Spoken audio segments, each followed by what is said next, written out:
जय सिया राम दोस्तों। तो आज हम बात करने वाले हैं शालिग्राम पत्थर की महिमा के बारे में। जी हाँ, ये पत्थर क्या होता है, इसका महत्व क्या होता है, कैसे ये बनता है और क्यों इसको इतनी इम्पोर्टेंस दी जाती है। आप सभी जानते हैं कि अयोध्या में जो राम मंदिर बना है, उसमें जो रामचंद्र जी की मूर्ति बनी है वो शालिग्राम पत्थर के द्वारा ही बनाई गई है। और भगवान राम और सीता माता की मूर्ति बनाने के लिए 2 शालिग्राम शिलाएँ नेपाल से अयोध्या लाई गई हैं। ऐसा कहा जा रहा है कि ये शिलाएँ करीब 6 करोड़ साल पुरानी हैं और दोनों का वजन जो है वो कुल 40 टन का है। शालिग्राम को भगवान विष्णु का ही स्वरूप माना जाता है। आइए सबसे पहले जानते हैं कि शालिग्राम पत्थर कहते किसे हैं। तो जिस तरह शिव जी का विग्रह होता है या निराकार रूप शिवलिंग होता है ना, ठीक उसी तरह विष्णु जी का जो निराकार रूप है, जो विग्रह रूप है, वो शालिग्राम कहलाता है। यह देखने में शिवलिंग से थोड़ा अलग होता है। मुख्य रूप से शालिग्राम शिला पर धारियां बनी रहती हैं, जैसे कि वो जनेऊ पहने हुए हों।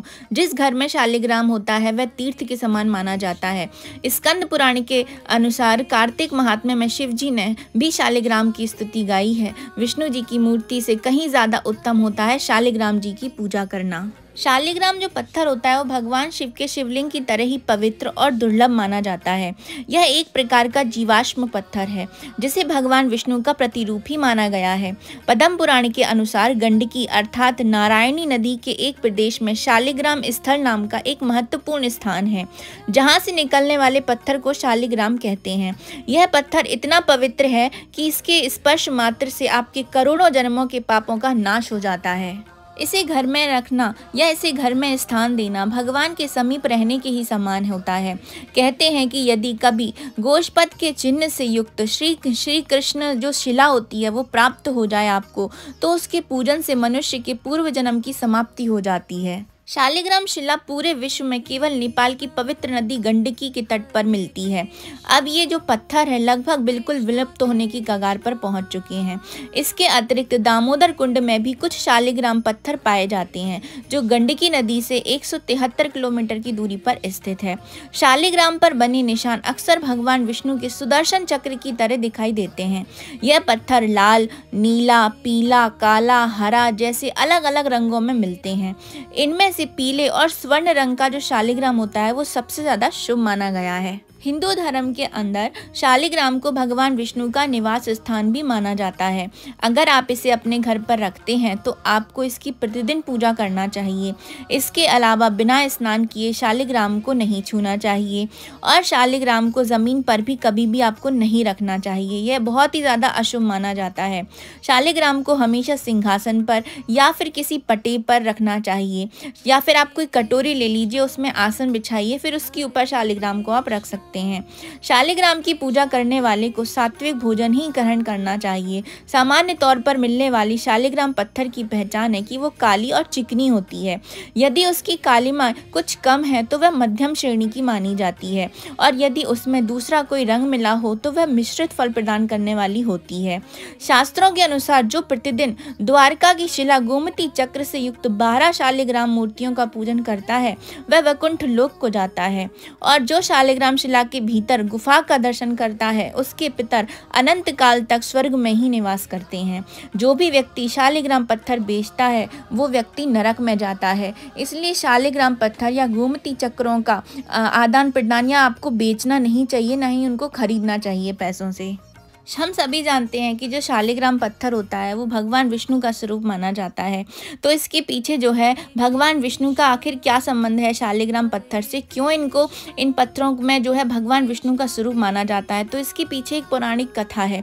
तो चलिए जानते हैं। पौराणिक मान्यताओं के अनुसार स्वयं भगवान कृष्ण ने महाभारत में युधिष्ठिर को शालिग्राम के गुण बताए थे। देवउठनी एकादशी के दिन भगवान शालिग्राम और माता तुलसी के विवाह की परंपरा है। एक कथा के अनुसार तुलसी ने भगवान विष्णु को पत्थर बनने का श्राप दिया था, क्योंकि तुलसी अपने पूर्व जन्म में वृंदा थी और उनके जो पतिव्रत धर्म को भगवान विष्णु ने छल से नष्ट कर दिया था, जिसके क्रोधवश माता जो वृंदा थी उन्होंने भगवान विष्णु को श्राप दिया था पत्थर बनने का, जिस कारण भगवान विष्णु ने शालिग्राम का रूप रख लिया और इस रूप में उन्होंने माता तुलसी यानी कि लक्ष्मी जी से विवाह किया। शालिग्राम और तुलसी का विवाह कराने से सारे अभाव कलह, पाप, दुख और रोग दूर हो जाते हैं और घर में नकारात्मकता भी नहीं रहती। इसके अलावा ऐसे घर में विष्णु जी और महालक्ष्मी जी भी निवास करती हैं।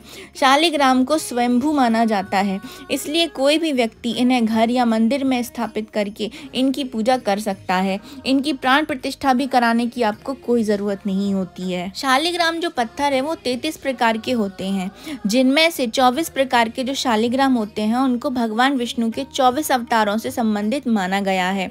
कहा जाता है कि ये सभी जो 24 शालिग्राम है वो साल की 24 एकादशी जो व्रत होते हैं उनसे संबंधित रखते हैं। भगवान विष्णु के अवतारों के अनुसार शालिग्राम यदि गोल हैं तो वह भगवान विष्णु का गोपाल रूप है। अगर वो मछली के आकार के हैं तो वे जो है शालिग्राम श्री हरि के मत्स्य अवतार का प्रतीक माने जाते हैं। यदि शालिग्राम कछुए के आकार के हैं तो वो विष्णु जी के कच्छप या कूर्म अवतार का प्रतीक माने जाते हैं। शालिग्राम पर उभरने वाले चक्र और रेखाएं विष्णु जी के अन्य अवतारों और श्री कृष्ण जी में उनके कुल को इंगित करती हैं। तो चलिए अब मैं आपको बताती हूँ कि शालिग्राम पत्थर जो होता है या जो शिला कहते हैं उसका महत्व क्या है। तो भगवान की शालिग्राम शिला में सदैव सभी तीर्थों के साथ पूरे त्रिलोक की शक्ति विद्यमान होती है, ऐसा हमारे शास्त्रों में कहा गया है। कार्तिक मास में भगवान शालिग्राम शिला के दर्शन करने वाले तथा उनके सामने माथा टेकने वाले या नतमस्तक होने वाले और उनकी पूजा अर्चना करने वाले मनुष्य को कोटि यज्ञों तथा पुण्य फलों की प्राप्ति होती है। भगवान शिव जी ने अपने पुत्र कार्तिकेय से कहते हुए कहा कि भगवान शालिग्राम की शिला का सदा चरणामृत पान करने वाले मनुष्य को ना तो कोई यमराज का कभी भी भय रहता है, ना ही वो जन्म मरण का कोई भय रहता है, ना वो जन्म मरण के चक्कर में कभी भी फंसता है। भगवान शिव कहते हैं कि करोड़ों कमल पुष्पों से मेरी पूजा करने से जो लाभ प्राप्त होता है ना, वो सिर्फ एक शालिग्राम भगवान की पूजा करने से स्वतः ही प्राप्त हो जाता है।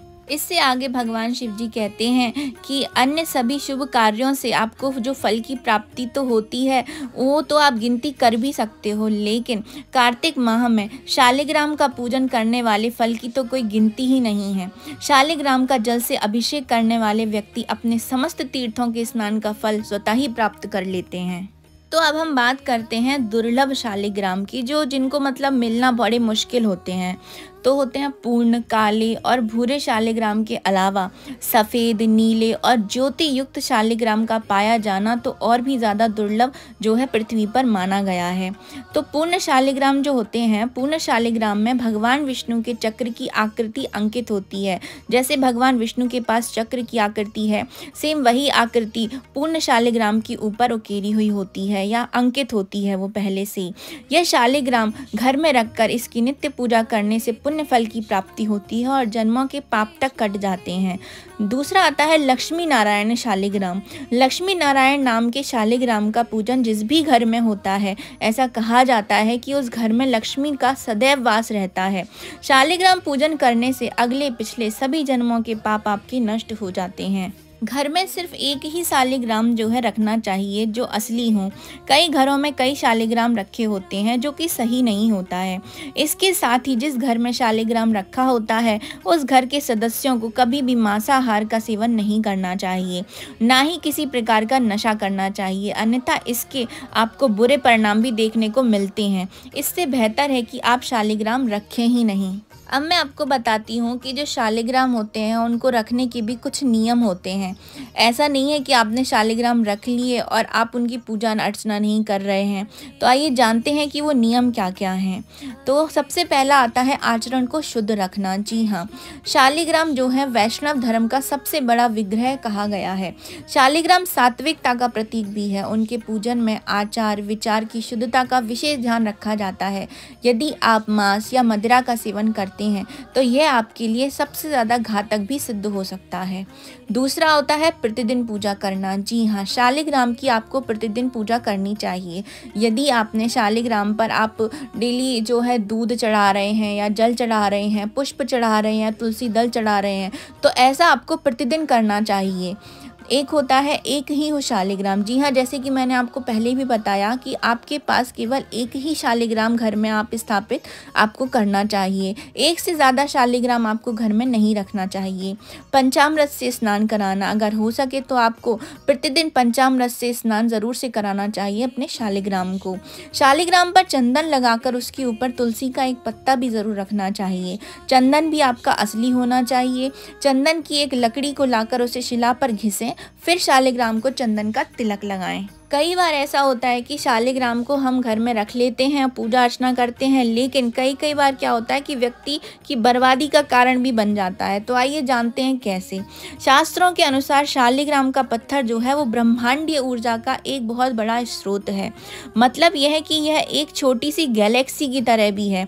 इसमें अपार एनर्जी होती है। इसका प्रभाव घर के आसपास तक रहता है। एनर्जी के इस स्रोत को पवित्र और सकारात्मक बनाए रखना भी बहुत ज़्यादा ज़रूरी है, लेकिन यदि आप इसे किसी भी तरह से दूषित करते हैं तो निश्चित ही आपके घर में ग्रह कलेश और दुर्घटनाएं ज़रूर से बढ़ जाएंगी।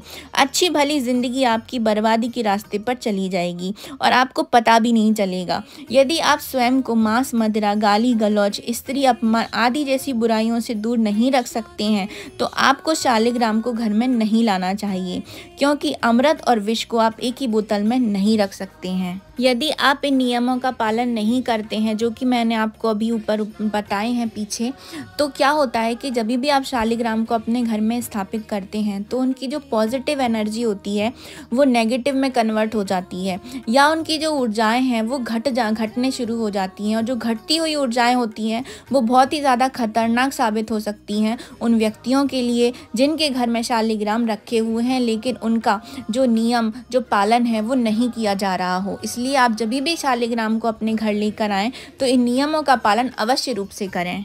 चलिए अब मैं आपको बताती हूँ कि शालिग्राम के लाभ क्या क्या होते हैं। इनकी पूजा करने से क्या क्या फल की प्राप्ति हो जाती है। तुलसी की पूजा करने व शालिग्राम शिला पर तुलसी चढ़ाने से भगवान विष्णु तुरंत ही प्रसन्न हो जाते हैं, जबकि हम सभी जानते हैं कि भगवान विष्णु को प्रसन्न करना सबसे ज़्यादा कठिन का काम होता है, क्योंकि भगवान शिव तो भोलेनाथ हैं, वो जल्दी इसे भी एक लोटे जल से भी प्रसन्न हो जाते हैं, लेकिन भगवान विष्णु के लिए ऐसा हम नहीं कह सकते हैं। तो यदि आप भगवान विष्णु को प्रसन्न करना चाहते हैं तो आपको शालिग्राम शिला पर ज़रूर से तुलसी चढ़ानी चाहिए। रोज़ भगवान शालिग्राम जी को स्नान कराकर, चंदन लगाकर, तुलसी दल अर्पित करना और फिर जो उनका चरणामृत होता है उसको ग्रहण करना चाहिए। इससे व्यक्ति के मन की, धन की तथा तन की सारी कमजोरियां व रोग जो होते हैं वो दोष दूर हो जाते हैं। पुराणों में कहा गया है कि जिस घर में भगवान शालिग्राम हो वह घर समस्त तीर्थों से भी ज़्यादा श्रेष्ठ माना गया है। तो यदि आपके घर में शालिग्राम विराजमान है तो आपको किसी तीर्थ के दर्शन करने की तो कोई ज़रूरत ही नहीं है। इनके दर्शन मात्र से समस्त भौतिक सुखों की आपको प्राप्ति हो सकती है। स्कंद पुराण के अनुसार कार्तिकेय महात्म्य में भी भगवान शिव ने शालिग्राम शिला की स्तुति का वर्णन किया है। पुराणों में कहा गया है कि भगवान शालिग्राम का जल जो अपने ऊपर छिड़कता है वह समस्त यज्ञों व स्नान के बराबर फल प्राप्त होता है। आप कितनी भी नदियों में स्नान कर लीजिए तो उससे इतना फल आपको नहीं मिलेगा जितना आप शालिग्राम का जल अपने सर पे छिड़कते हैं उससे आपको मिल सकता है। जो व्यक्ति शालिग्राम शिला का जल द्वारा अभिषेक करता है वह संपूर्ण दान व पुण्य का फल प्राप्त कर लेता है। मृत्यु के समय यदि कोई शालिग्राम चरणामृत का जलपान कर ले तो वो व्यक्ति सीधा विष्णु लोक को जाता है। जिस भी घर में शालिग्राम की रोज पूजा होती हो उस घर से सभी वास्तु दोष और बाधाएं स्वतः ही समाप्त हो जाती हैं। पुराणों के अनुसार श्री भगवान शालिग्राम जी का तुलसी युक्त चरणामृत पीने से भयंकर विष का भी तुरंत नाश हो जाता है। गरुड़ पुराण और स्कंद पुराण के अनुसार सभी शालिग्राम शिलाओं में वास्तु दोष दूर करने की बहुत अच्छी शक्ति होती है।